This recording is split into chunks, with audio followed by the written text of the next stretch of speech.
Hi, welcome back to my channel. ರಾತ್ರಿ ಜೋರು ಮಳೆ ಬರ್ತಿತ್ತು. ಆಗ ನನ್ನ ಮೈದ್ನ ನನ್ನ ಹತ್ರ ಬಂದು ನನ್ನ ಗಂಡ ಮತ್ತು ಅವನ ಆಫೀಸಲ್ಲಿ ಕೆಲಸ ಮಾಡೋ ಒಂದು ಹುಡುಗಿ ಜೊತೆ ದೈಹಿಕ ಸಂಬಂಧ ಹೊಂದಿರುವಂತಹ ವಿಡಿಯೋನ ನನಗೆ ತೋರಿಸ್ದ.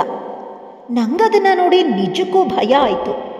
ನನ್ನ ಗಂಡ ನನ್ನನ್ನು ಬಿಟ್ಟು ಬೇರೆ ಹುಡುಗಿ ಜೊತೆ ದೈಹಿಕವಾಗಿ ಸೇರಿದಾನಲ್ಲ ಅಂತ ಕೋಪ ಬಂತು. ಅಳೋದಕ್ಕೆ ಶುರು ಮಾಡಿದೆ. ಆಗ ನನ್ನ ಮೈದ್ನ ನನ್ನನ್ನು ಸಮಾಧಾನ ಮಾಡ್ತಾ ಗಟ್ಟಿಯಾಗಿ ತಪ್ಕೊಂಡ್ಬಿಟ್ಟ. ಆ ಸಮಯದಲ್ಲಿ ನನಗ್ಯಾರಾದರೂ ಒಬ್ಬರು ಆಸರೆ ಬೇಕಾಗಿತ್ತು. ನನಗೇ ತಿಳಿದೆ ನಾನು ಮತ್ತೆ ನನ್ನ ಮೈದ್ನ ಇಬ್ಬರು ಬೆತ್ತಲೆಯಾಗಿ ದೈಹಿಕವಾಗಿ ಒಂದಾದ್ವಿ. ನನ್ನ ಮೈದ್ನ ಅವತ್ತಿನ ರಾತ್ರಿ ಪೂರ್ತಿ ನನ್ನನ್ನು ತುಂಬ ಪ್ರೀತಿಸ್ದ. ಬೆಳಗ್ಗೆ ನನ್ನ ಗಂಡ ಮನೆಗೆ ಬಂದಾಗ ಗೊತ್ತಾಯಿತು, ನನ್ನ ಹತ್ರ ಸುಳ್ಳು ಹೇಳ್ದ. ಅದು ಮೋಸದಿಂದ ಮಾಡಿದಂಥ ವಿಡಿಯೋ ಆಗಿತ್ತು. ಅಯ್ಯೋ, ಈಗ ನನ್ನ ಗಂಡಂಗೆ ನಾನು ಏನಂತ ಉತ್ತರ ಕೊಡಲಿ, ನೀವೇ ಹೇಳಿ. ಸೊ ಕತೆ ಮಾತ್ರ ತುಂಬಾ ಚೆನ್ನಾಗಿದೆ. ಕತೆನ ಕೊನೆ ತನಕ ಕೇಳಿ, ಡೆಫಿನೆಟ್ಲಿ ನಿಮಗೆ ಇಷ್ಟ ಆಗುತ್ತೆ. ಲೈಕ್ ಮಾಡೋದನ್ನು ಮರಿಬೇಡಿ, ಓಕೆನಾ? ಬನ್ನಿ ಕತೆಗೆ ಹೋಗೋಣ. ನನ್ನ ಹೆಸರು ಕಾವ್ಯ. ಅಪ್ಪ ಅಮ್ಮಂಗೆ ಬೇಡವಾದ ಮಗಳು. ಚಿಕ್ಕಂದಿಂದ ಅಪ್ಪ ಅಮ್ಮಂಗೆ ನಾನು ಅಂದರೆ ಇಷ್ಟ ಇಲ್ಲ. ನಾನು ಹುಟ್ಟಿದಾಗ ನನ್ನ ಅಪ್ಪ ಅಮ್ಮ ಅಂದರೆ ನನ್ನ ಅಜ್ಜಿ ಸತ್ತೋದ್ರಂತೆ. ಆವತ್ತಿನಿಂದ ಅಪ್ಪ ನನ್ನನ್ನು ಅನಿಷ್ಟ, ದರಿದ್ರ ಅಂತ ನನ್ನ ಮೇಲೆ ದ್ವೇಷ ಸಾಧಿಸ್ತಾನೇ ಇರ್ತಾರೆ.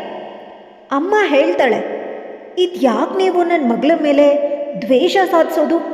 ನಿಮ್ಮಮ್ಮನ ಆಯಸ್ಸು ಇದ್ದಿದ್ದೇ ಅಷ್ಟು, ಅದಕ್ಕಾಗಿ ಅವ್ರು ಸತ್ತಿರಬಹುದು. ಇವಳು ಹುಟ್ಟಿದ್ದಕ್ಕೂ ನಿಮ್ಮಮ್ಮ ಸತ್ತಿದ್ದಕ್ಕೂ ಯಾವುದೇ ಸಂಬಂಧ ಇಲ್ಲ. ಹಾಗೆ ನೋಡಿದ್ರೆ ನಿಮ್ಮಮ್ಮ ಸರಿಯಾಗಿ ಊಟನೇ ಮಾಡ್ತಿರ್ಲಿಲ್ಲ. ಯಾವಾಗಲೂ ಕಾಫಿ ಅಂತ ಅದನ್ನೇ ಕುಡ್ಕೊಂಡಿದ್ಬಿಡ್ತಿದ್ರು. ಅದಕ್ಕಾಗಿ ಶುಗರ್ ಜಾಸ್ತಿಯಾಗಿ ಸತ್ತಿದ್ದು ಅಂತ ಅಪ್ಪನ ಹತ್ರ ಜಗಳ ಮಾಡ್ತಿದ್ರು. ಆದರೆ ಅಪ್ಪ ಅದಕ್ಕೆಲ್ಲ ತಲೆ ಕೆಡಿಸ್ಕೊಳ್ತಿರ್ಲಿಲ್ಲ. ಆದರೆ ನನ್ನ ತಮ್ಮ ಅಂದರೆ ಅಪ್ಪಂಗೆ ಸಿಕ್ಕಾಪಟ್ಟೆ ಇಷ್ಟ. ದಿನದಿಂದ ದಿನಕ್ಕೆ ಅವ್ರ ಪ್ರೀತಿ ಅವನ ಮೇಲೆ ಹೆಚ್ಚಾಗ್ತಾನೆ ಹೋಗ್ತಿತ್ತೆ ಹೊರತು ಕಮ್ಮಿ ಅಂತೂ ಆಗ್ತಿರ್ಲಿಲ್ಲ. ನಾನಂತೂ ಅಪ್ಪನ ದ್ವೇಷ ತಾಳಲಾರದೆ ಪ್ರತಿದಿನ ನೆರಳಬೇಕಾಗಿತ್ತು. ನಂಗಿದನ್ನು ಕಣ್ಣಿಂದ ನೋಡೋದಕ್ಕೆ ಸಾಧ್ಯನೇ ಆಗ್ತಿರ್ಲಿಲ್ಲ.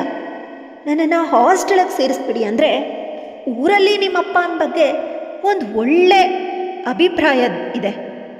ನೀನು ಹಾಸ್ಟೆಲ್ಗೆ ಸೇರ್ಕೊಂಡ್ಬಿಟ್ರೆ ಜನ ನಿಮ್ಮಪ್ಪನ್ನ ಹಾಡ್ಕೊಳ್ತಾರೆ, ಇರೋ ಒಬ್ಬ ಮಗಳನ್ನ ನೋಡ್ಕೊಳ್ಳೋ ಯೋಗ್ಯತೆ ಇಲ್ಲ ಅಂತ.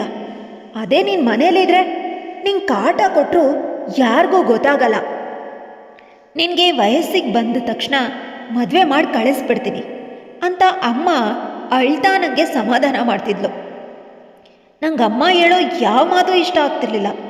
ಹೆತ್ತಪ್ಪ ಅಮ್ಮನೇ ನನ್ನನ್ನು ನೋಡ್ಕೊಳ್ದೆ ದೂರ ತಳ್ತಿರುವಾಗ ಇನ್ನು ಹೊಸ ಸಂಬಂಧಗಳು ನನ್ನನ್ನು ಚೆನ್ನಾಗಿ ನೋಡ್ಕೊಳ್ತಾರೆ ಅನ್ನೋ ಯಾವುದೇ ನಂಬಿಕೆನೂ ನನಗಿರಲಿಲ್ಲ. ನನ್ನನ್ನು ನೋಡೋದಕ್ಕೆ ಗಂಡಿನ ಕಡೆಯವರು ಬರ್ತಿದ್ರು.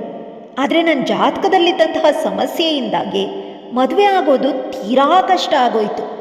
ಮದುವೆ ಆದರೆ ಗಂಡ ಸತ್ತು ಹೋಗ್ತಾನೆ ಅನ್ನೋ ರೀತಿ ಜಾತಕ ಇತ್ತಂತೆ. ಅದಕ್ಕೆ ಹುಡುಗನ ಕಡೆಯವರು ಬಂದಾಗ ನನ್ನನ್ನು ನೋಡಿ ಒಪ್ಕೊಳ್ತಿದ್ರು.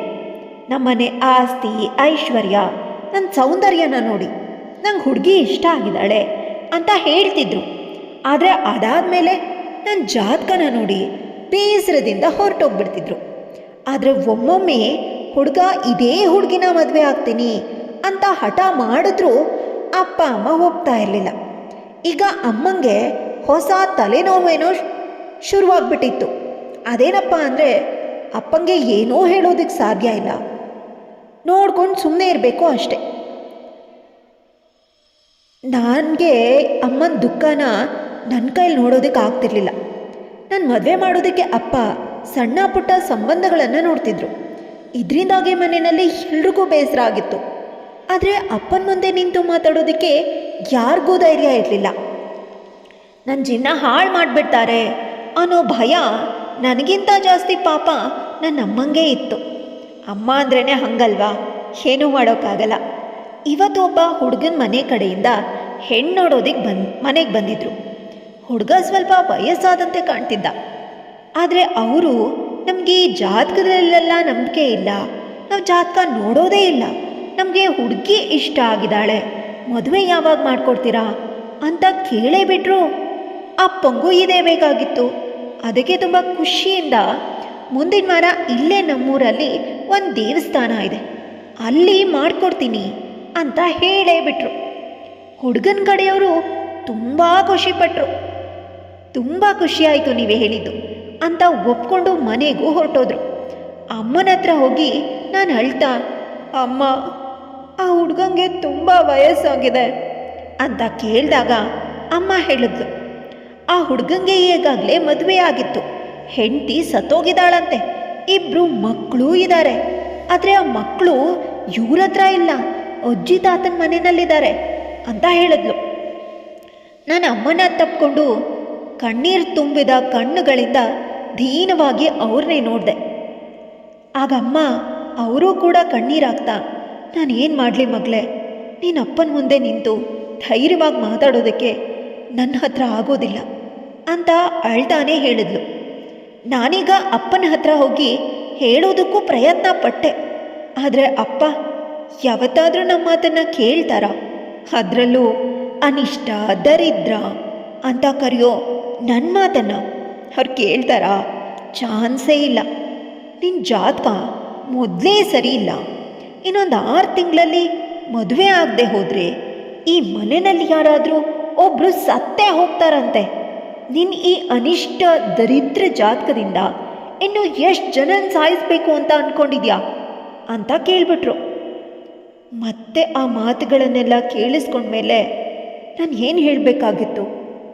ಏನೂ ಮಾತಾಡಲಿಲ್ಲ. ಸುಮ್ಮನೆ ಮದುವೆಗೆ ಒಪ್ಕೊಂಡ್ಬಿಟ್ಟೆ. ಪಾಪ ನಮ್ಮಮ್ಮ, ಅವರು ತುಂಬಾ ಬೇಜಾರಾಗಿದ್ದರು. ಆದರೆ ಅವಳ ಬೇಸರ, ನನ್ನ ಕಣ್ಣೀರು ಎರಡನ್ನೂ ಸರಿ ಮಾಡೋದಕ್ಕೆ ಆ ಭಗವಂತ ಯಾರನ್ನಾದರೂ ಕಳಿಸ್ಬೇಕು ಅಷ್ಟೆ ಅಂತ ನಮಗೆ ನಾವೇ ಸಮಾಧಾನ ಮಾಡ್ಕೊಂಡ್ವಿ. ನನ್ನ ಅಪ್ಪ ತೋರಿಸಿದ ಹುಡುಗನ ಜೊತೆ ನನ್ನ ಮದುವೆನೂ ಆಯಿತು. ಆ ಹುಡುಗ ಸ್ವಲ್ಪ ರಫ್ ಅಂತ ಅನ್ನಿಸ್ತು. ಅವನ ಹತ್ರ ಹೋಗೋದಕ್ಕೂ ಕೂಡ ನನಗೆ ಸಿಕ್ಕಾಪಟ್ಟೆ ಭಯ ಆಗ್ತಿತ್ತು. ಆದರೆ ಅಪ್ಪನ ಮುಖನ ನೆನೆಸ್ಕೊಂಡು ಅವನ ಜೊತೆ ಹಾಗೋ ಹೀಗೋ ಮದುವೆ ಏನೋ ಆಗಿಬಿಟ್ಟೆ. ಅವ್ರ ಮನೆಗೂ ಹೋದೆ. ಆದರೆ ಅಲ್ಲಿ ಯಾವೊಂದು ಹೆಣ್ಣು ಜಾತಿ ಕೂಡ ಇರಲಿಲ್ಲ. ಆ ಮನೇಲಿದ್ದಿದ್ದು ನನ್ನ ಗಂಡ ಮತ್ತು ನನ್ನ ಮೈದ್ನ ಇಬ್ಬರೇ ಅಷ್ಟೆ ಆ ಮನೇಲಿ ಇರ್ತಿದ್ದಿದ್ದು. ನನ್ನ ಗಂಡ ಬಾಯೇ ಬಿಡಲ್ಲ, ಆದರೆ ನನ್ನ ಮೈದ್ನ ಬಾಯೇ ಮುಚ್ಚಲ್ಲ. ಇಬ್ಬರೂ ಕೂಡ ತದ್ವಿರುದ್ಧ. ಆ ಮನೆಯಲ್ಲಿ ಏನೇ ಮಾಡಬೇಕು ಅಂತ ನಿಜಕ್ಕೂ ನಂಗೆ ಗೊತ್ತಾಗಲಿಲ್ಲ. ಒಂಥರ ಭಯ. ಈ ಮನೆ ಇವಾಗ ಸದ್ಯಕ್ಕೆ ನನ್ನ ಮೇಲೇ ಡಿಪೆಂಡ್ ಆಗಿದೆ ಅಂತ ಅನ್ಸೋದಕ್ಕೆ ಶುರುವಾಯಿತು. ಒಂದು ರೂಮಲ್ಲಿ ಮಕ್ಕಳು ಮಾತಾಡೋ ಸೌಂಡ್ ಕೇಳಿಸ್ತಿತ್ತು. ಆ ಕಡೆ ತಿರುಗಿ ನೋಡಿದೆ. ಆಗ ನನ್ನ ಮೈದ್ನ ಏನೋ ಹೇಳೋದಕ್ಕೆ ಬಂದ. ಅಷ್ಟರಲ್ಲಿ ಬಿರುಗಾಳಿಯಂತೆ ಒಂದು ಹೆಂಗಸು ಬಂದು ಆ ರೂಮ್ ಒಳಗೆ ಹೋಗಿ ಆ ಮಕ್ಕಳನ್ನ ದರದರ ಅಂತ ಹೇಳ್ಕೊಂಡು ಹೊಂಟೆ ಹೋದ್ಲು. ನಾನಂತೂ ಇದೇನಪ್ಪ, ಯಾರಿವರೆಲ್ಲ ಅಂತ ನೋಡ್ತಿದ್ದಾಗ ನನ್ನ ಮೈದ್ನ ನನ್ನ ಹತ್ರ ಬಂದು, ಅದ್ಗೆ ನೀವೇನೋ ಬೇಜಾರಾಗಬೇಡಿ, ಅವ್ರು ನನ್ನ ಅಣ್ಣನ ಮೊದಲನೇ ಹೆಂಡತಿ ಅಂತ ಹೇಳ್ದ. ನನಗೊಂದು ಮಾತು ಕೇಳಿ ಶಾಕ್ ಆಗೋಯ್ತು. ಇದೇನು ಅಮ್ಮ ಹೇಳಿದ್ಲು ಅವ್ರ ಹೆಂಡತಿ ಸತ್ತೋಗಿದ್ದಾಳೆ ಅಂತ, ಅದಕ್ಕೆ 2 ಮದುವೆ ಆಗ್ತಿದ್ದಾರೆ ಅಂತ. ಆದರೆ ಇಲ್ಲಿ ನೋಡಿದ್ರೆ ಅವ್ರ ಹೆಂಡತಿ ಬದುಕೇ ಇದ್ದಾಳಲ್ಲ, ಏನು ನಡೀತಿದೆ ನನ್ನ ಜೀವನದಲ್ಲಿ ಅಂತ ಕಣ್ಣಲ್ಲಿ ನೀರು ಹರಿಯೋದಕ್ಕೆ ಶುರುವಾಯಿತು. ನನ್ನ ಮೈದ್ನ ಅದಕ್ಕೆ ನೀವು ಹೋಗಿ ರೆಸ್ಟ್ ಮಾಡಿ ಅಂತ ಹೇಳಿ ಹೊರಟೇ ಹೋದ. ನನ್ನ ರೂಮಿಗೆ ಬಂದವಳೆ ಅಮ್ಮಂಗೆ ಫೋನ್ ಮಾಡಿ ಎಲ್ಲ ವಿಷಯ ಹೇಳಿದೆ. ಆಗ ಅಮ್ಮ ಹೇಳಿದ್ಲು, ನಂಗೆ ಎಲ್ಲ ವಿಷಯನೂ ಗೊತ್ತು, ನಾನೇನಾದರೂ ಮೊದಲೇ ಅವನ ಹೆಂಡತಿ ಬದುಕಿದಾಳೆ ಅಂತ ಹೇಳಿಬಿಟ್ಟಿದ್ದಿದ್ರೆ ನೀನು ಮದುವೆಗೆ ಒಪ್ತಾನೇ ಇರಲಿಲ್ಲ. ಅದಕ್ಕಾಗಿ ಹೇಳಲಿಲ್ಲ ಅಷ್ಟೆ. ನೋಡು, ನಿನಗಾಗಲೇ ಮದುವೆ ಆಗಿಬಿಟ್ಟಿದೆ. ನೀನಲ್ಲಿ ಹೋದವಳು ಪುನಃ ಇಲ್ಲಿಗೆ ಬರೋ ವಿಚಾರನ ಮಾಡಲೇಬೇಡ. ಮನೆಯಲ್ಲಿ ಅಪ್ಪ ಮತ್ತು ನಿನ್ನ ಅತ್ತೆ ನಿನ್ನನ್ನು ಚೆನ್ನಾಗಿ ಬೈತಾ ಇದ್ದಾರೆ. ಏನಾದರೂ ನೀನು ಮನೆಗೆ ಬಂದುಬಿಟ್ರೆ ನೀನುಂಟು ಅವರುಂಟು, ನಿನ್ನನ್ನು ಅವ್ರು ಸುಮ್ಮನೆ ಅಂತೂ ಬಿಡೋದಿಲ್ಲ. ನಿನಗೆ ಗೊತ್ತು ನಿನ್ನಪ್ಪ ನಿನ್ನ ಹೇಗೆ ನೋಡ್ಕೊಳ್ತಾರೆ ಅಂತ. ನಿನ್ನ ಮೇಲೆ ಅವ್ರಿಗೆ ಸ್ವಲ್ಪ ಕೂಡ ಪ್ರೀತಿ ಇಲ್ಲ. ಈಗಾಗಲೇ ನಿನಗೆ ಮದುವೆ ಆಗಿದೆ. ಇದೆಲ್ಲನೂ ಅರ್ಥ ಮಾಡಿಕೊಂಡು ದಯವಿಟ್ಟು ನಿನ್ನ ಗಂಡನ ಮನೆಯಲ್ಲಿ ಜೀವನ ಮಾಡು. ಅದು ಬಿಟ್ಟು ತವ್ರ ಮನೆಗೆ ಬರೋ ಅಂತ ಯೋಚನೆನೂ ಮಾಡಬೇಡ ಅಂತ ಹೇಳಿದ್ಲು. ನನಗೀಗ ಬಾಂಡ್ಲಿಯಿಂದ ಸೀದಾ ಬೆಂಕಿಗೆ ಬಿದ್ದಂತೆ ಆಗಿತ್ತು. ಬದುಕು ಯಾಂತ್ರಿಕವಾಗಿ ಶುರುವಾಯಿತು. ಹಾಗೋ ಹೀಗೋ ಹೆಂಗೋ ಶುರು ಮಾಡಿದೆ ಅಂತ ಅನ್ಕೊಳ್ಳೋ ಅಷ್ಟರಲ್ಲಿ ಮುಗ್ದೇ ಹೋಗಿತ್ತು. ಇನ್ಮುಂದೆ ನನ್ನ ಜೀವನ ಹೇಗೋ ಏನೋ ಗೊತ್ತಿಲ್ಲ, ದೇವ್ರಿಟ್ಟಂತೆ ನಡೆಯೋಣ ಅಂತ ಯೋಚಿಸಿ ಸುಮ್ಮನೆ ನನ್ನ ಕೆಲಸ ನಾನು ಮಾಡ್ಕೊಂಡಿದ್ಬಿಟ್ಟೆ. ಹೀಗೆ 2 ತಿಂಗಳು ಕಳೀತು. ಅಮ್ಮಂಗೆ ಕಾಲ್ ಮಾಡಿ, ಅಮ್ಮ ನಂಗೆ ನಿನ್ನನ್ನು ನೋಡಬೇಕು ಅಂತ ಅನ್ನಿಸ್ತಿದೆ ಅಂತ ಹೇಳಿದಾಗ ಅಮ್ಮ ದಯವಿಟ್ಟು ಇಲ್ಲಿಗೆ ಬರಬೇಡ ಅಂತ ಹೇಳ್ಬಿಡ್ತಿದ್ಲು. ಇದೇನು ಒಂದ್ಸಲ ಅಂತೂ ಅಲ್ಲ, ಪ್ರತಿ ಸಲ ನಾನು ಕೇಳಿದಾಗ ಅಮ್ಮನಿಂದ ಬರೋ ಉತ್ತರ ಪ್ರತಿ ಸಲನೂ ಒಂದೇ ಆಗಿರ್ತಿತ್ತು. ಯಾವ ತಾಯಿ ತಾನೇ ಈ ಥರ ಹೇಳ್ತಾಳೆ ಹೇಳಿ? ಆದರೆ ಈ ಸಲ ಅಮ್ಮ ನಾನು ಫೋನ್ ಮಾಡಿದ 2 ದಿನ ನಮ್ಮ ಮನೆಗೆ ಬಂದಳು. ನನಗಾದ ಖುಷಿ ಅಷ್ಟಿಷ್ಟಲ್ಲ. ನನ್ನನ್ನು ತುಂಬ ಪ್ರೀತಿಯಿಂದ ನೋಡಿಕೊಂಡ್ಳು. ನನ್ನ ಹತ್ರ ಬಂದು ಕೂತು, ನೋಡು, ಈ ಮನೆಯಲ್ಲಿ ಯಾವ ಹೆಂಗಸರು ಕೂಡ ಇಲ್ಲ, ನೀನೇ ಮಾರಾಣಿ. ಅವ ಹೇಗೆ ಹೇಳ್ತಾರೋ ಹಾಗೆ ಕೇಳಿಕೊಂಡು ಬದುಕೋದನ್ನು ಕಲಿ. ಎಲ್ಲರನ್ನ ನಿನ್ನ ಮುಷ್ಟಿಲಿಟ್ಕೊ. ಅಲ್ಲಿ ಬಂದು ಏನು ಮಾಡ್ತೀಯ? ನಿನ್ನಪ್ಪನ ಬಗ್ಗೆ ನಿನಗೇ ಗೊತ್ತು. ಅದ್ರ ಬದಲು ಇಲ್ಲೇ ಇರೋ. ಒಂದು ಚಂದದ ಬದುಕು ಸಿಕ್ಕಿದೆ ನಿನಗೆ. ಇಲ್ಲಿ ಆರಾಮಾಗಿ ಊಟ ಮಾಡ್ಬೋದು, ಟಿ ವಿ ನೋಡ್ಬೋದು, ನಿಂಗೆ ಇಷ್ಟ ಬಂದಂತೆ ಇರ್ಬೋದು. ಆದರೆ ನಮ್ಮನೆಯಲ್ಲಿ ನೀನು ಯಾವ ರೀತಿ ಇದ್ದೆ ಒಮ್ಮೆ ನೆನಪು ಮಾಡ್ಕೊ ಅಂತ ಹೇಳಿದಾಗ ಮತ್ತೇನೋ ಹೇಳೋಕ್ಕಾಗದೆ ನಂಗೆ ಏನು ಮಾಡಬೇಕು ಅಂತಲೇ ತಿಳಿತಿಲ್ಲ. ನನ್ನ ಗಂಡ ನನ್ನನ್ನು ಮಾತೇ ಆಡಿಸೋದಿಲ್ಲ. ಆದರೆ ಇರೋದರಲ್ಲಿ ನನ್ನ ಮೈದ್ನ ಸ್ವಲ್ಪ ಪರವಾಗಿಲ್ಲ. ನನ್ನ ಜೊತೆ ಮಾತಾಡ್ತಾನೆ, ನನ್ನ ಜೊತೆ ತುಂಬ ಸಮಯ ಕಳೀತಾನೆ. ಒಮ್ಮೊಮ್ಮೆ ಅವನು ನನ್ನ ಮೈದ್ನಾನ ಅನ್ನೋದು ಮರ್ತೇ ಹೋಗುತ್ತೆ. ನನ್ನ ಗೆಳೆಯ ಅಂತ ಅನ್ಸೋದಕ್ಕೆ ಶುರುವಾಗುತ್ತೆ. ಸದ್ಯಕ್ಕೆ ಇರೋದ್ರಲ್ಲಿ ಅವನೊಬ್ಬನಿಂದಾನೆ ನಂಗೆ ನೆಮ್ಮದಿ ಸಿಗ್ತಾ ಇರೋದು. ಎಷ್ಟೋ ವರ್ಷಗಳಿಂದ ನನ್ನ ಮನಸ್ಸಲ್ಲಿನೇ ಬಚ್ಚಿಟ್ಕೊಂಡಿದ್ದಂತಹ ಮಾತುಗಳೆಲ್ಲನೂ ಅವನ ಜೊತೆ ಆಡಿ ಮುಗಿಸ್ಬಿಟ್ಟಿದ್ದೆ. ನನ್ನ ಗಂಡ ಅವನ ರೂಮ್ಗೆ ನನ್ನನ್ನು ಸೇರಿಸೋದೇ ಇಲ್ಲ. ಅವನೊಂದು ರೂಮಲ್ಲಿದ್ದರೆ ನಾನು ಬೇರೆ ರೂಮಲ್ಲೇ ಇರಬೇಕಾಗಿತ್ತು. ಅವನು ಅವನ ಮಕ್ಕಳ ಜೊತೆ ಆರಾಮಾಗಿ ಮಲಗ್ತಾನೆ. ಮೊದಲಿಗೆ ಬೇಸರ ಆಗ್ತಿತ್ತು, ಆದರೆ ಈಗ ಅದು ಅಭ್ಯಾಸ ಆಗೋಗಿದೆ. ಈ ಮನೆಯಲ್ಲಿ ಗಂಡನ ಪ್ರೀತಿ ಒಂದನ್ನು ಬಿಟ್ಟು ಬೇರೆ ಯಾವುದಕ್ಕೂ ತೊಂದರೆ ಇರಲಿಲ್ಲ. ಅಡುಗೆಗೆ ಬೇಕಾದಂಥ ಎಲ್ಲ ತರಕಾರಿಗಳನ್ನು ಅವರೇ ತಂದುಕೊಡ್ತಾರೆ. ಅಷ್ಟು ಸಾಲದು ಅಂತ ಕೈಯಲ್ಲಿ ಹಣನೂ ಕೂಡ ಕೊಡ್ತಾರೆ. ಒಂಥರ ಜೀವನ ಸುಂದರವಾಗಿದೆ. ತಿನ್ನೋದಕ್ಕೆ, ಹಾಕೊಳ್ಳೋ ಬಟ್ಟೆಗೆ ಯಾವುದೇ ಮೋಸ ಇಲ್ಲ. ಅನಿಷ್ಟ, ದರಿದ್ರ ಅಂತ ಹೀಯಾಳಿಸೋ ಜನ ಇಲ್ಲ. ಮನೆಯಲ್ಲಿರೋ ನನ್ನ ಮೈದ್ನ ನನ್ನ ಗೆಳೆಯನಂತೆ. ಇನ್ನೇನು ಬೇಕು ಜೀವನದಲ್ಲಿ? ಹೌದು, ಗಂಡನ ಪ್ರೀತಿ ಕೊರತೆ ಇದೆ. ಆದರೆ ದೇವರು ಇಷ್ಟಾದರೂ ನೆಮ್ಮದಿ ಕೊಟ್ಟಿದ್ದಾನಲ್ಲ, ಸಾಕು. ಇವತ್ತು ನನ್ನ ಗಂಡ ನಾನು ಬರೋದು ಲೇಟ್ ಆಗುತ್ತೆ ಅಂತ ಹೇಳಿ ಕೆಲಸಕ್ಕೆ ಹೋಗಿದ್ದಾರೆ. ಮಕ್ಕಳು ಊಟ ಮಾಡಿ ರೂಮಲ್ಲಿ ಮಲಗಿದ್ದಾರೆ. ಆಗ ಇದ್ದಕ್ಕಿದ್ದಂತೆ ನನ್ನ ಮೈದ್ನ ಅತ್ಗೆ ಅತ್ಗೆ ಅಂತ ಜೋರಾಗಿ ಕೂಗ್ತಾ ಅಳ್ತಾ ನನ್ನ ಹತ್ರ ಓಡ್ ಬಂದ. ಅವನ ಸ್ಥಿತಿನ ನೋಡಿ ನಿಜಕ್ಕೂ ನಂಗೆ ಗಾಬರಿ ಆಯಿತು. ಏನಾಯಿತು? ಯಾಕೆ ಹೀಗೆ ಅಳ್ತಿದ್ದೀರಾ? ಮಕ್ಕಳು ಮಲಗಿದ್ದಾರೆ, ನಿಧಾನಕ್ಕೆ ಮಾತಾಡಿ, ಏನಾಯ್ತು ಹೇಳಿ ಅಂತ ಕೇಳಿದಾಗ ಅವನ ಫೋನ್ನಲ್ಲಿದ್ದಂತಹ ಒಂದು ವಿಡಿಯೋನ ನನಗೆ ತೋರಿಸ್ದ. ಅದನ್ನು ನೋಡಿ ನಾನು ಬೆಚ್ಚಿ ಬಿದ್ದಿದ್ದೆ. ನನ್ನ ಕನಸು ಕಂಡಿದ್ದು ಇನ್ನೆಂದೂ ನಿಜ ಆಗೋದಿಲ್ಲ ಅಂತ ನಂಗೆ ಅನ್ನಿಸ್ತಿತ್ತು. ಆಕಾಶನೇ ತಲೆ ಮೇಲೆ ಬಿದ್ದಂತೆ ಕೂಸಿದು ಕೂತೆ. ಆ ವಿಡಿಯೋದಲ್ಲಿ ನನ್ನ ಗಂಡ ಅವನ ಆಫೀಸಿನ ಬೇರೊಂದು ಹುಡುಗಿ ಜೊತೆ ದೈಹಿಕವಾಗಿ ಸಂಬಂಧ ಇಟ್ಕೊಂಡು ಸರಸ ಆಡ್ತಾ ಇದ್ದಂಥ ವಿಡಿಯೋ ಅದರಲ್ಲಿತ್ತು. ಅದನ್ನು ನಾನು ಕಣ್ಣಾರೆ ನೋಡಿ ಯಾಕಾದರೂ ಈ ಭೂಮಿ ಮೇಲೆ ಬದುಕಿದ್ದೀನೋ ಅಂತ ಅನ್ಸೋದಕ್ಕೆ ಶುರುವಾಗಿತ್ತು. ಇದಕ್ಕಾಗಿಯೇ ಇವನಿಗೆ ನಾನು ಅಂದರೆ ಇಷ್ಟ ಇಲ್ಲ, ನನ್ನ ಹತ್ರ ಹೋದರೆ ಕೋಪ ಬರುತ್ತೆ ಅಂತ ಅಂದ್ಕೊಂಡೆ.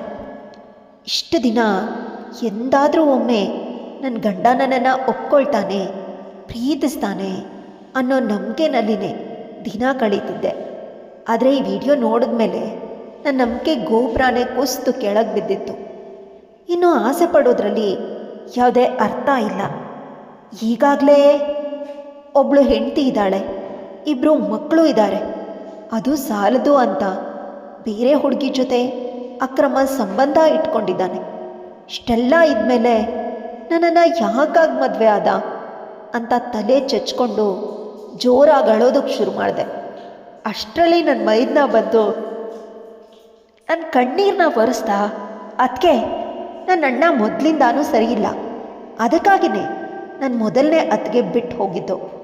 ಆದರೆ ಇದೆಲ್ಲನೂ ಗೊತ್ತಿಲ್ಲದ ನೀವು ಅವನನ್ನು ಮದುವೆ ಆಗಿ ಇಷ್ಟೆಲ್ಲ ನೋವು ಪಡ್ತಿದ್ರ, ನಿಮಗಾಗಿ ನಾನಿದ್ದೀನಿ ಅಂತ ಹೇಳಿ ನನ್ನ ಕಣ್ಣೀರು ಒರೆಸ್ದ. ನನ್ನ ಹಣೆಗೆ ಮುತ್ತು ಕೊಟ್ಟ. ಸದ್ಯಕ್ಕೆ ನನಗೆ ಯಾರಾದರೂ ಒಬ್ಬರು ಆಸರೆ ಬೇಕಾಗಿತ್ತು. ಗಟ್ಟಿಯಾಗವನನ್ನು ತಕ್ಕೊಂಡು ಜೋರಾಗಿ ಅಳೋದಕ್ಕೆ ಶುರು ಮಾಡಿದೆ.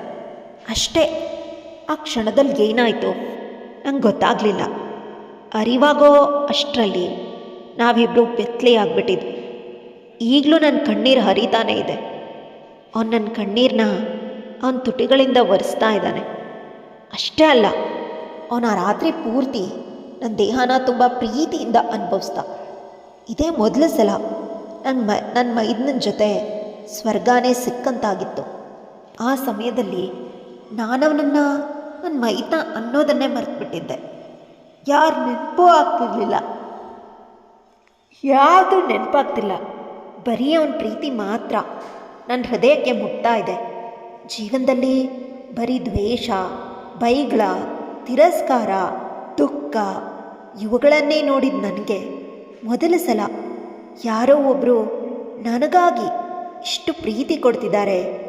ಅವನಿಗೆ ನನ್ನ ಮೇಲೆ ಎಷ್ಟೊಂದು ಪ್ರೀತಿ, ನನ್ನ ತುಟಿಗೆ ಎಷ್ಟು ಸುಂದರವಾಗಿ ಮುತ್ತು ಕೊಡ್ತಿದ್ದ ಅಂದರೆ ಪುನಃ ಪುನಃ ಅವನ ತುಟಿ ಜೇನನ್ನು ಸವಿಬೇಕು ಅನ್ನೋ ಹಂಬಲ ಜಾಸ್ತಿ ಆಗ್ತಾನೇ ಇತ್ತು.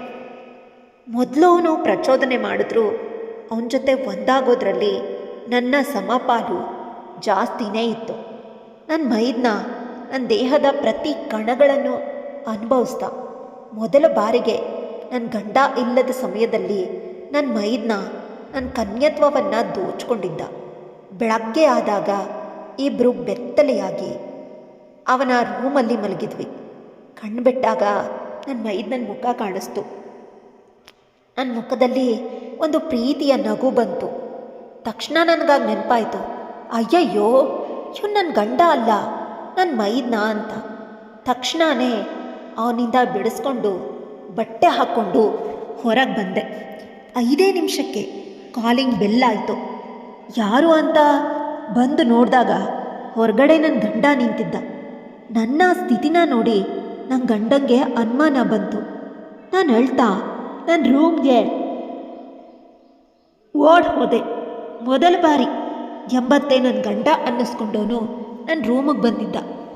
ಈಗ ಯಾರು ಏನು ಮಾಡಿದ್ರು ಅಂತ ನೀನು ಇಷ್ಟೊಂದು ಅಳ್ತಿದ್ಯಾ?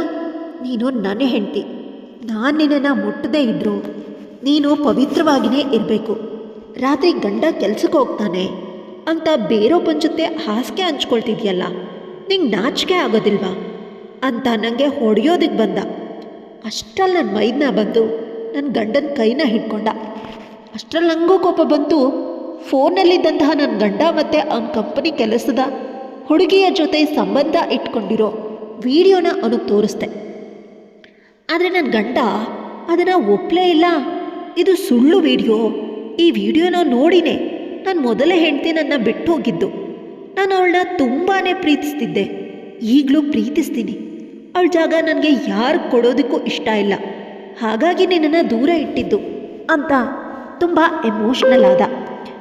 ಅವನ ಕಣ್ಣಿಂದ ಕಣ್ಣೀರು ಹರಿಯೋದಕ್ಕೆ ಶುರುವಾಯಿತು. ಆಗ ನನ್ನ ಮೈದ ಕೋಪದಿಂದ ಅವ್ರ ಅಣ್ಣನ ತನ್ನ ಕಡೆ ತಿರುಗಿಸ್ಕೊಂಡು, ಆಯಿತು, ನೀನು ಮೊದಲ ಹೆಂಡ್ತಿನ ತುಂಬ ಪ್ರೀತಿ ಮಾಡ್ತೀಯಾ, ಅವ್ರ ಜಾಗಕ್ಕೆ ಬೇರೆಯವರನ್ನು ತರೋದಕ್ಕೆ ನಿಂಗೆ ಇಷ್ಟ ಇಲ್ಲ, ಸರಿ ಎಲ್ಲದಕ್ಕೂ ಒಪ್ಕೊಳ್ಳೋಣ, ಹಾಗಾದರೆ ಇವರನ್ನು ಯಾಕೆ ಮದುವೆ ಆದೆ ಅಂತ ಕೇಳಿದಾಗ ನನ್ನ ಗಂಡ ಅನ್ನಿಸ್ಕೊಂಡವನು ಮಕ್ಕಳ ಲಾಲನೆ ಪಾಲನೆಗಾಗಿ ಸರಿಯಾದ ಹೆಂಗಸರು ಕೆಲಸಕ್ಕೆ ಸಿಗೋದಿಲ್ಲ, ಹಾಗೆಯೇ ಮನೆಯಲ್ಲಿ ಹೆಣ್ಣು ದಿಕ್ಕಿಲ್ಲ, ಹಬ್ಬ ಹರಿದಿನಗಳಲ್ಲಿ ಪೂಜೆ ಮಾಡೋದಕ್ಕೆ ಮನೆ ಕೆಲಸ ಮಾಡೋದಕ್ಕೆ ಯಾರಾದರೂ ಬೇಕಲ್ಲ, ಅದಕ್ಕಾಗಿಯೇ ಮದುವೆ ಆಗಿದ್ದು ಅಂತ ಹೇಳ್ದ. ನಿಜಕ್ಕೂ ಅವನ ಮಾತನ್ನ ಕೇಳಿ ಕೋಪ ಬಂತು. ಕೈಯನ್ನು ಮುಷ್ಟಿ ಮಾಡಿ ಹಿಡಿದು ಕಣ್ಣು ಮುಚ್ಚಿ ನನ್ನ ಕೋಪನ ಕಂಟ್ರೋಲ್ ಮಾಡಿಕೊಂಡೆ. ತಲೆ ಗಿರ್ಗಿರಾ ಅಂತ ತಿರುಗಿದಂಥ ಅನುಭವ. ಎಷ್ಟು ಈಸಿಯಾಗಿ ಹೇಳ್ತಿದ್ದಾನೆ, ಅದು ನನ್ನ ಮುಂದೆನೆ. ಹೇಗಾದರೂ ಮನ್ಸು ಬರುತ್ತೆ. ಮನೆ ಕೆಲಸಕ್ಕೋಸ್ಕರ ಯಾರೂ ಸಿಗೋದಿಲ್ಲ ಅಂತ ನನ್ನನ್ನು ಮದುವೆ ಆದಂತೆ. ನಗಬೇಕು, ಅಳಬೇಕು, ಕೋಪ ಮಾಡ್ಕೋಬೇಕು, ಒಂದೂ ತಿಳಿದಿಲ್ಲ. ಆದರೆ ನನ್ನ ಮೈದ ಸುಮ್ಮನಿರಲಿಲ್ಲ. ನನ್ನ ಗಂಡ ಆ ರೀತಿ ಹೇಳಿದ ತಕ್ಷಣ ಅವನು ಕೆನ್ನೆಗೊಂದು ಬಾರಿಸ್ದ. ಥೂ, ನೀನೇನು ಮನುಷ್ಯನಾ? ಮನೆ ಕೆಲಸ ಮಾಡೋದಕ್ಕೆ ಹೆಂಗಸರು ಸಿಗ್ತಿಲ್ಲ ಅಂತ ಒಂದು ಹುಡುಗಿ ಜೀವನನ ಹಾಳು ಮಾಡಿದ್ಯಾ? ಛೀ, ನಿನ್ನನ್ನು ನನ್ನ ಅಣ್ಣ ಅಂತ ಹೇಳ್ಕೊಳ್ಳೋದಕ್ಕೂ ನಂಗೆ ನಾಚಿಕೆ ಆಗ್ತಿದೆ. ಆದರೆ ನಾನು ಇದನ್ನು ಇಷ್ಟಕ್ಕೆ ಸುಮ್ಮನೆ ಬಿಡೋದಿಲ್ಲ. ಅವರನ್ನು ನಾನು ಮನಸ್ಫೂರ್ತಿಯಾಗಿ ಒಪ್ಕೊಂಡಿದ್ದೀನಿ. ನಿಂಗೇನು ಮನೆ ಕೆಲಸ ಮಾಡೋದಕ್ಕೆ, ಪೂಜೆ ಪುನಸ್ಕಾರ ಮಾಡೋದಕ್ಕೆ, ನಿನ್ನ ಮಕ್ಕಳನ್ನ ನೋಡ್ಕೊಳ್ಳೋದಕ್ಕೆ ಹೆಣ್ಣು ಬೇಕು ಅಷ್ಟೇ ತಾನೇ? ನಿನ್ನ ಹೆಂಡತಿನೇ ಆಗಿರಬೇಕು ಅನ್ನೋ ಯಾವ ರೂಲ್ಸ್ ಕೂಡ ಇಲ್ವಲ್ಲ. ಅದು ನನ್ನ ಹೆಂಡತಿ ಆದರೂ ಕೂಡ ನಡೆಯುತ್ತೆ. ಅವರನ್ನು ನಾನು ಮದುವೆ ಆಗ್ತೀನಿ. ಆದರೆ ನಿನ್ನ ಥರ ಮನೆ ಕೆಲಸಕ್ಕೆ ಹೆಂಗಸರು ಸಿಗ್ತಿಲ್ಲ ಅಂತಲ್ಲ. ಈ ಮನೆ ಮಹಾಲಕ್ಷ್ಮಿಯಾಗಿ ನನ್ನ ಕೈಯಲ್ಲಿ ತಾಳಿ ಕಟ್ಟಿಸ್ಕೊಂಡು ನನ್ನ ಹೆಂಡತಿಯಾಗಿ ಈ ಮನೆಗೆ ಅಧಿಕೃತವಾಗಿ ಕಾಲಿಡ್ತಾರೆ. ಅದಕ್ಕೆ ಯಾರ ಅಪ್ಪಣೆನೂ ಬೇಕಾಗಿಲ್ಲ. ನಾನು ಇವರನ್ನು ಮದುವೆ ಆಗಿ ಇದೇ ಮನೆಯಲ್ಲೇ ಜೀವನ ಮಾಡ್ತೀನಿ. ಆ ವಿಡಿಯೋ ಸುಳ್ಳು ಅಂತ ಮೊದಲ ಅತ್ತಿಗೆಗೆ ಗೊತ್ತಾಗಿದೆ. ಅವ್ರ ಮನೆಯಿಂದ ಹೊರಗಿದ್ದಾರೆ ಅಷ್ಟೇ. ಆದರೆ ಅವ್ರು ಯಾವತ್ತೂ ತನ್ನ ಗಂಡ ಮಕ್ಕಳನ್ನ ದೂರ ಮಾಡ್ಕೊಂಡಿರಲಿಲ್ಲ. ಆದರೆ ನೀನು ನನ್ನ ಹೆಂಡ್ತಿನ ಪ್ರೀತಿಸ್ತೀನಿ ಅಂತ ದೊಡ್ಡ ದೊಡ್ಡ ಮಾತುಗಳನ್ನು ಹೇಳೋನು, ಬೇರೊಂದು ಹೆಣ್ಣನ್ನು ಮದುವೆ ಆಗಿ ಅವನ ಜೀವನನ ಹಾಳು ಮಾಡೋದಕ್ಕೆ ಯಾವ ಹಕ್ಕಿದೆ ನಿನಗೆ? ಅದಕ್ಕೆ ಇವತ್ತಲ್ಲ ನಾಳೆ ಬಂದು ನಿನ್ನ ಜೊತೆ ಸಂಸಾರ ಮಾಡ್ತಾರೆ. ಅವ್ರಿಗೆ ನಿನ್ನ ಮತ್ತು ಮಕ್ಕಳ ಭವಿಷ್ಯದ ಚಿಂತೆ ಇದ್ದೇ ಇರುತ್ತೆ. ಅಪ್ಪ ಎಮ್ಮ ಸಪ್ರೇಟಾಗಿ ಇದ್ದರೆ ಮಕ್ಕಳು ಹೇಗೆ ಬದುಕ್ತಾರೆ? ಹಾಗೇನೆ ಎರಡನೇ ಮದುವೆ ಆಗಿಬಿಟ್ರೆ ಬಂದ ಹೆಣ್ಣು ಮೊದಲನೇ ಹೆಂಡತಿ ಮಕ್ಕಳನ್ನ ಚೆನ್ನಾಗಿ ನೋಡ್ಕೊಳ್ತಾರೆ ಅನ್ನೋ ಯಾವ ನಂಬಿಕೆ ಮೇಲೆ ಮದುವೆ ಆದೆ ನೀನು? ನಿನ್ನನ್ನು ಗಂಡಸು ಅಂತ ಹೇಳೋದಕ್ಕೆ ನಾಚಿಕೆ ಆಗ್ತದೆ. ಹತ್ತಿಗೆ ಹತ್ರ ಹೋಗಿ ಇದೆಲ್ಲ ಸುಳ್ಳು ಅಂತ ಸಾಬೀತು ಮಾಡಿ ಮನವೊಲಿಸಿ ಮನೆಗೆ ಕರ್ಕೊಬರೋದನ್ನು ಬಿಟ್ಟು ಏನು ಮಾಡ್ತಿದ್ಯಾ? ಛೀ, ನಿನ್ನ ಮುಖ ನೋಡೋದಕ್ಕೂ ನಂಗೆ ಅಸಹ್ಯ ಆಗ್ತಿದೆ ಅಂತ ಹೇಳಿ ನನ್ನ ಮೈದನ ಹೊರಗೆ ಹೊರಟೇ ಹೋದ. ನಾನು ಅಳ್ತಾ ನೆಲದಲ್ಲಿ ಕುಸಿದು ಬಿದ್ದೆ. ಕೇವಲ ಮಕ್ಕಳನ್ನ ನೋಡ್ಕೊಳ್ಳೋದಕ್ಕೆ, ಮನೆ ಕೆಲಸ ಮಾಡೋದಕ್ಕೆ ನನ್ನನ್ನು ಮದುವೆ ಆಗಿದ್ದು ಅಂತ ಮಾತನ್ನು ಕೇಳಿ ನಿಜಕ್ಕೂ ನನ್ನ ಮನಸ್ಸಿಗೆ ತುಂಬಾ ನೋವಾಗಿತ್ತು. ಪದೇ ಪದೇ ಅದೇ ಮಾತುಗಳು ಕಿವಿಯಲ್ಲಿ ಕೇಳಿಸ್ತಾನೇ ಇತ್ತು. ನನ್ನ ಗಂಡ ಕೂಡ ಹೊರಗೆ ಹೊರಟೋಗಿದ್ದ. ಎಷ್ಟೋ ಹೊತ್ತು ಅದೇ ರೀತಿ ಅಳ್ತಾ ನೆಲದಲ್ಲಿ ಮಲಗಿದ್ದೆ. ಕೇಳೋರು ಯಾರೂ ಇರಲಿಲ್ಲ. ರಾತ್ರಿ ಆಗಿತ್ತು. ಮನೆಗೆ ನನ್ನ ಗಂಡ ಆಗಲಿ ಮೈದನ ಆಗಲಿ ಯಾರೂ ಬರಲಿಲ್ಲ. ಮಕ್ಕಳು ಅವ್ರ ಪಾಡಿಗೆ ಅವರು ಆಟ ಆಡ್ಕೊಳ್ತಿದ್ರು. ಇನ್ನು ಎಷ್ಟೊತ್ತು ಹೀಗೆ ಅಳೋದು ಅಂತ ನಾನೇ ಎದ್ದು ಅಡುಗೆ ಮಾಡಿಕೊಟ್ಟೆ. ಮಕ್ಕಳಿಗೆ ಊಟ ಮಾಡಿಸಿ ಮಲಗಿಸ್ದೆ. ಅವತ್ತಿಡೀ ರಾತ್ರಿ ಅಣ್ಣ ತಮ್ಮ ಮನೆಗೆ ಬರಲೇ ಇಲ್ಲ. ಮಾರನೇ ದಿನ ಬೆಳಗ್ಗೆ ಇನ್ನೂ ನಾನು ಕಣ್ಣೇ ಬಿಟ್ಟಿರಲಿಲ್ಲ. ನನ್ನ ಫೋನ್ ಹೊಡ್ಕೊಳ್ತಾ ಇತ್ತು. ಕಣ್ಬಿಟ್ಟು ನೋಡಿದ್ರೆ ಅಮ್ಮ ಕಾಲ್ ಮಾಡ್ತಿದ್ಲು. ರಿಸೀವ್ ಮಾಡಿ ಹೇಳಮ್ಮ ಅಂತ ಕೇಳಿದಾಗ ನಿನ್ನ ಗಂಡನ ಮೊದಲನೇ ಹೆಂಡತಿ ಮನೆಗೆ ಬರ್ತಾ ಇರ್ತಾಳಂತೆ, ಅವನ ಜೊತೆ ಸಂಸಾರ ಮಾಡೋದಕ್ಕೆ ಅಂತ ಅಮ್ಮ ಹೇಳಿದಾಗ ನಿದ್ದೆ ಎಲ್ಲ ಆರು ಹೋಗಿತ್ತು. ಎದ್ದು ದಡಕ್ಕನೆ ಕೂತ್ಕೊಂಡೆ. ಅಮ್ಮ, ಏನಮ್ಮ ಹೇಳ್ತಿದ್ಯಾ ಅಂತ ಕೇಳಿದಾಗ, ಅಮ್ಮ, ನಾನು ಪೂರ್ತಿ ಹೇಳೋವರೆಗೂ ಸ್ವಲ್ಪ ಸಮಾಧಾನದಿಂದ ಕೇಳ್ಕೊ. ನಿನ್ನ ಮೈದನ ರಾತ್ರಿ ನಮ್ಮ ಮನೆಗೆ ಬಂದಿದ್ದ. ನಂಗೆ ಒಳ್ಳೆ ಕಡೆ ಕೆಲಸ ಸಿಕ್ಕಿದೆ, ಕೈ ತುಂಬ ಸಂಬಳ ಬರ್ತಿದೆ, ನಿಮ್ಮ ಮಗಳನ್ನ ನಂಗೆ ಮದುವೆ ಮಾಡಿಕೊಡಿ, ನಂಗೆ ಆಶೀರ್ವಾದ ಮಾಡಿ, ಚೆನ್ನಾಗಿ ನೋಡ್ಕೊಳ್ತೀನಿ ನಿಮ್ಮ ಮಗಳನ್ನ, ಇದಕ್ಕೆ ನಿಮ್ಮ ಆಶೀರ್ವಾದ ಬೇಕು ಅಷ್ಟೇ ಅಂತ ಕೇಳ್ದ. ಆದರೆ ನಿನ್ನಪ್ಪ ಅವಳನ್ನು ಮದುವೆ ಮಾಡಿಕೊಟ್ಟಾದ್ಮೇಲೆ ಅವಳಿಗೂ ನಮಗೂ ಸಂಬಂಧ ಇಲ್ಲ, ನೀವು ಏನು ಬೇಕಾದರೂ ಮಾಡ್ಕೊಳ್ಳಿ ಅಂತ ಹೇಳಿಬಿಟ್ರು.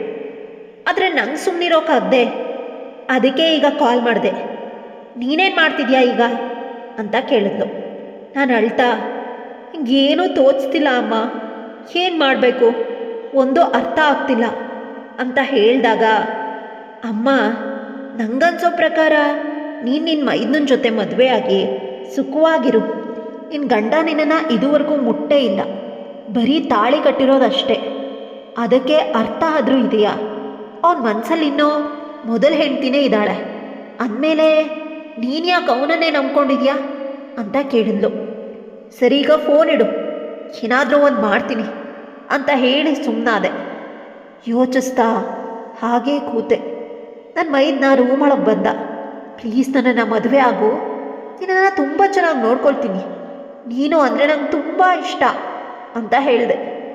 ನಂಗೆ ಯೋಚಿಸೋದಕ್ಕೆ 1-2 ದಿನ ಸಮಯ ಕೊಡು ಅಂತ ಕೇಳಿದೆ. 2 ದಿನ ಯಾರೂ ನನ್ನ ಪ್ರಶ್ನೆ ಮಾಡಲೇ ಇಲ್ಲ. ಅದಾದಮೇಲೆ ಒಂದು ನಿರ್ಧಾರಕ್ಕೆ ಬಂದು ಅವನನ್ನು ಮದುವೆ ಆಗೋದಕ್ಕೆ ಒಪ್ಕೊಂಡೆ. ಒಂದು ದೇವಸ್ಥಾನದಲ್ಲಿ ಮದುವೆ ಆಗಿ ಸಿಟಿಗೆ ಕರ್ಕೊಂಡು ಬಂದ. ಅಲ್ಲಿಯೇ ಅವನಿಗೆ ಕೆಲಸ ಆಗಿತ್ತು. ನಮಗೋಸ್ಕರ ಒಂದು ಮನೆನೂ ಮಾಡಿದ್ದ. ಆಗ ಆ ಮನೆಯಲ್ಲಿ ನಾವಿಬ್ಬರೇ ಇದ್ದೀವಿ, ತುಂಬ ಪ್ರೀತಿಯಿಂದ ನೋಡ್ಕೊಳ್ತಾನೆ. ಹೀಗೆ ಯೋಚಿಸ್ತಾ ನನ್ನ ಮನೆಯಲ್ಲಿ ಅಡುಗೆ ಮಾಡ್ತಿದ್ದಾಗ ಹಿಂದಿಂದ ನನ್ನನ್ನು ಬಂದು ಗಟ್ಟಿಯಾಗಿ ತಪ್ಕೊಂಡು ನನ್ನ ಕತ್ ಮೇಲೆ, ಕೆನ್ನೆ, ಕಿವಿಗೆ ನಿರಂತರವಾಗಿ ಮುತ್ತುಗಳನ್ನು ಕೊಡ್ತಿದ್ದಾರೆ. ನನ್ನ ಬೆನ್ನನ್ನು ಅವ್ರ ಮೃದುವಾದ ಕೈಗಳಿಂದ ಸವರ್ತಿದ್ದಾರೆ. ಯಾರು ಅಂತ ತಿರುಗಿ ನೋಡಿದಾಗ ತಿಳಿತು, ಅದು ನನ್ನ ಪ್ರೀತಿಸಿದ, ನನ್ನನ್ನು ಪ್ರೀತಿಯಿಂದ ನೋಡ್ಕೊಳ್ತಾ ಇರೋ ನನ್ನ ಪ್ರೀತಿಯ ಮೈದನ, ಈಗ ನನ್ನ ಗಂಡ. ನಾನು ಏನು ಹೇಳೋದಕ್ಕೆ ಹೋದಾಗ ಏನೂ ಮಾತಾಡಬೇಡಿ ಅಂತ ಹೇಳಿ ತುಟಿಗೆ ಮುತ್ತು ಕೊಟ್ಟ.